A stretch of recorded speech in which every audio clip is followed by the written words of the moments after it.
Hello guys, this is Prashant here, your strategy consultant and life coach, back on my channel Ahamevyaham. I have come back again with another interesting episode in my life coaching series. What we are going to cover is something called as NLP.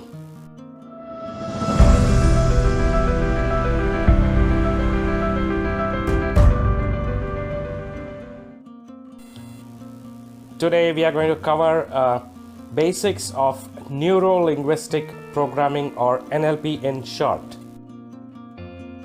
The contents are on your screen.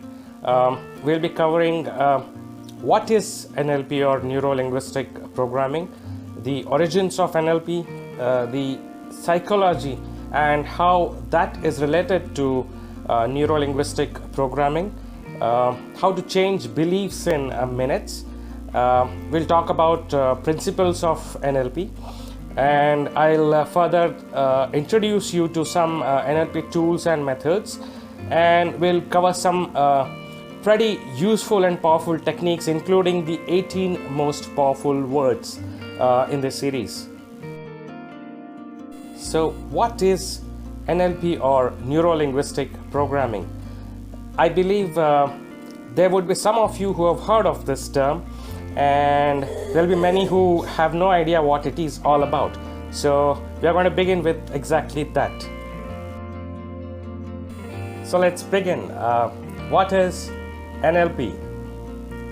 Even though I cannot see you right now, I can still feel that after watching this video, you'll be easily able to realize the power of words and use this newly found awareness to expand your influence within your circles during your day-to-day life, as well as stop all of your negative habits naturally and experience what you had thought before as beyond your reach, because NLP causes your mind to unlock unlimited resources that can place you among the best of the best.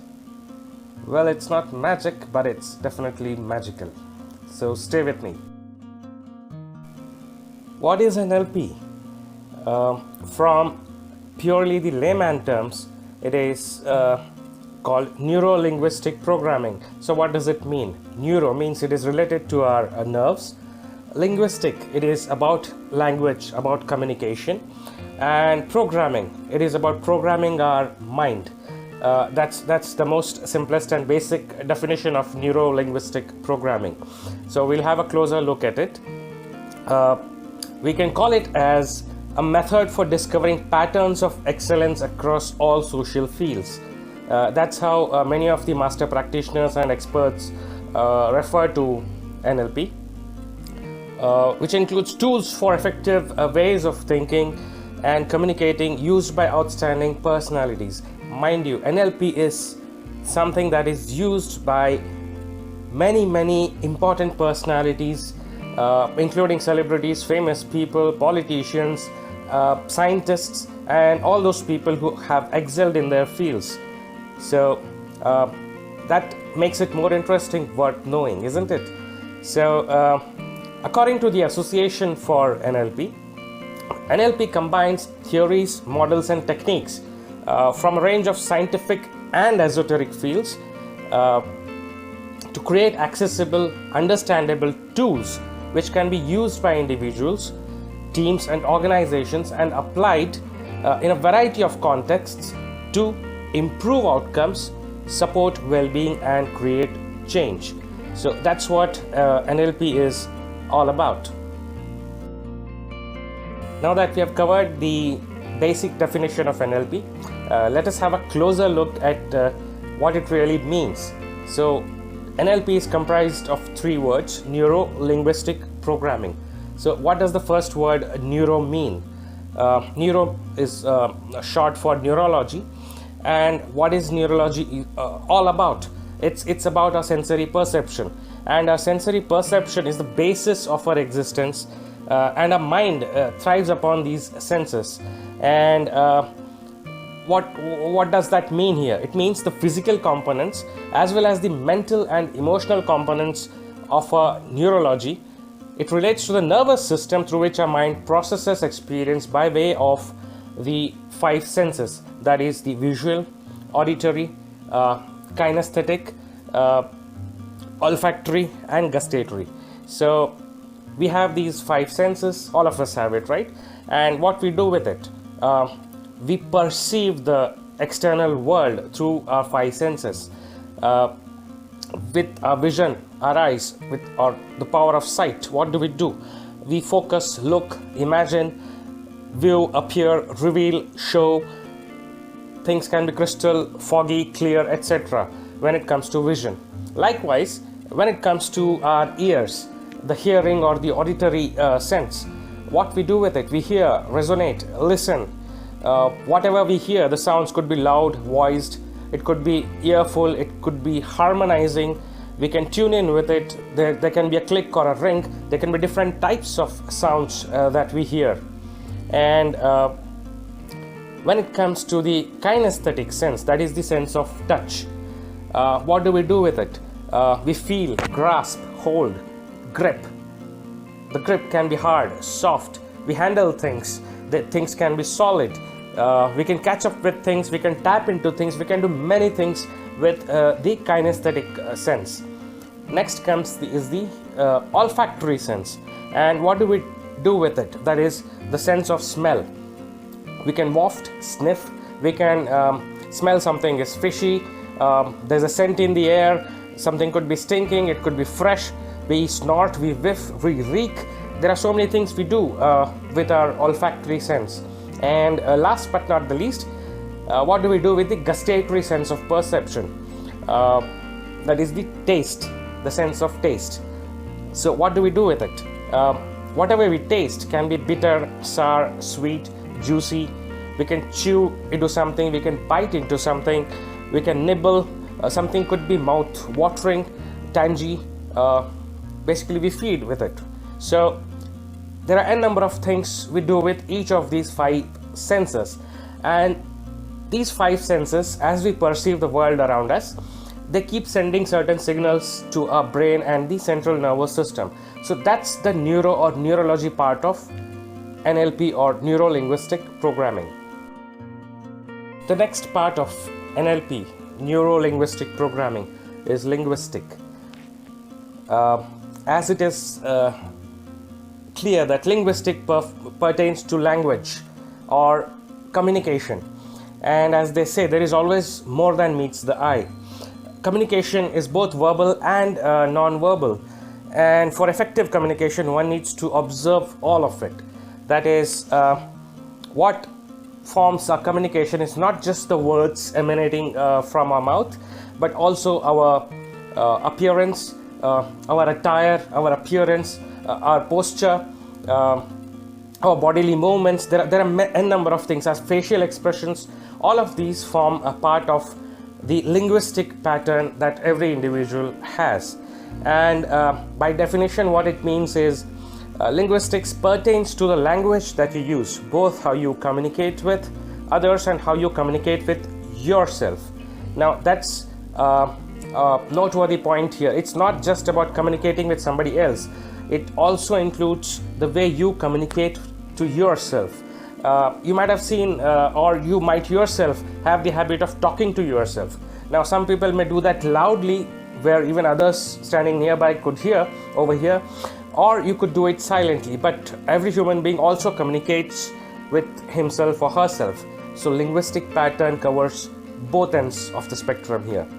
And it relates to both verbal and non-verbal communication systems through which our neural network representations are coded, ordered, and given meaning. That is the semantics part of it. This includes pictures, sounds, feelings, tastes, smells, and the words which we use, which are the self-talk. So we'll cover this in detail in the further sections. The third part of neuro-linguistic programming is the programming part. Now, what does this programming mean? It's basically a function of the previous 2 parts, neuro and linguistic. What do we do with the neuro and the linguistic part. It's all about perceiving your mind as your internal operating system. Just like you have a computer and the computer has its own operating system. Same way, you have your brain and your mind, and it has its own internal operating system, which is very, very unique to you. And programming is the way our past experiences, thoughts, and emotions affect all areas of our lives. It relates to the ability to discover and utilize the programs that we run inside ourselves. The things we do inside our heads, and also those others do, so that we can achieve our own specific and desired outcome. That's the whole programming part of it. So it not only covers what you do to yourself, with yourself, or within yourself, or to others, it also includes what others do to you, pertaining to the neuro and the linguistic part. So one can actually summarize this as our thoughts are a combination of our intellect and emotions. They can be both voluntary and involuntary, that is, conscious and unconscious.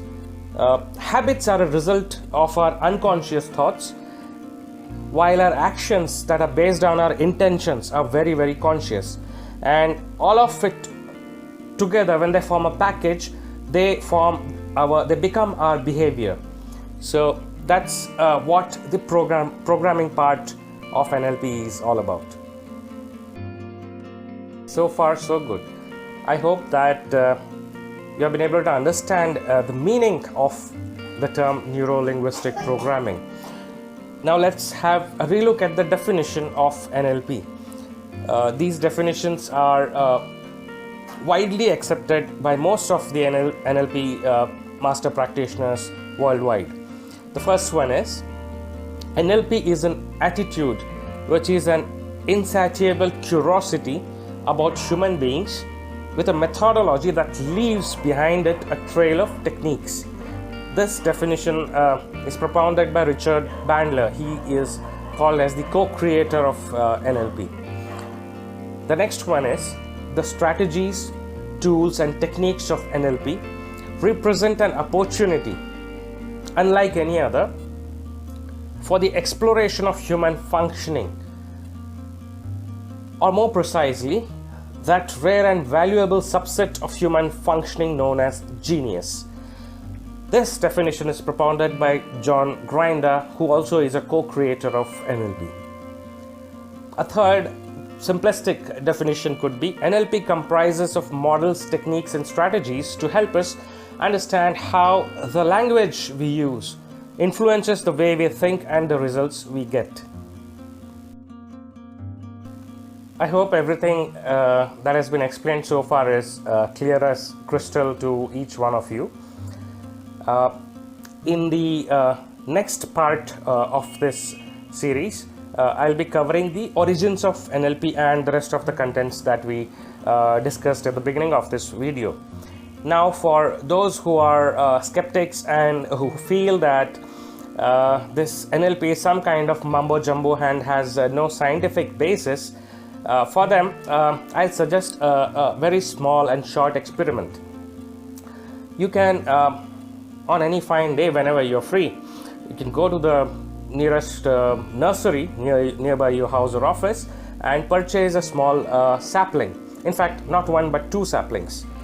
You can purchase those, bring them and plant it in your residence, whatever, whether it's a home or an office, and keep it far apart at a certain distance, which you feel is comfortable, rather like two ends of a balcony if you have, or a window, two different ends of a window. You do whatever is needed for the growth of the sapling, that is giving it regular watering it regularly, maybe trimming and pruning and mixing of the soil, maybe adding a bit of fertilizer. You provide everything that is needed for the growth of the sapling. But there is one particular practice that you need to do at a fixed time every day to each of the sapling. Let's say there's sapling A. To sapling A, while you're watering it or while you're standing near it, Always have positive thoughts, maybe read out your own creation, poems, nice stories, or whatever you like. Talk to it as if it's your friend. Then go to the next sapling, which is obviously at a distance, and consider that sapling as your enemy and start cursing it, abusing it each time you go near it.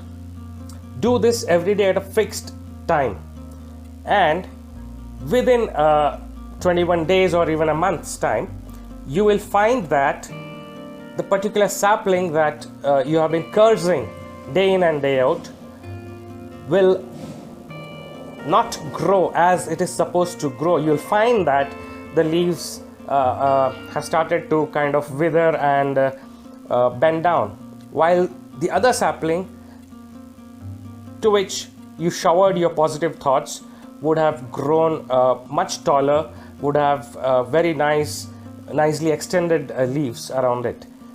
Try this experiment, and then you can come back to challenge what is Neuro Linguistic Programming. So, as I said, there can be skeptics. There's nothing wrong in being a skeptic, but there can be detractors everywhere. I mean, there are a group of people who claim even to this day that the moon landing was faked, while the fact is otherwise. Same way, there can be people who say that NLP is just some kind of mumbo jumbo which includes some random esoteric practices and it's not scientific. So for them, I suggested the experiment of the two saplings. For others, please stay tuned and come back for part 2 in the series. Ciao.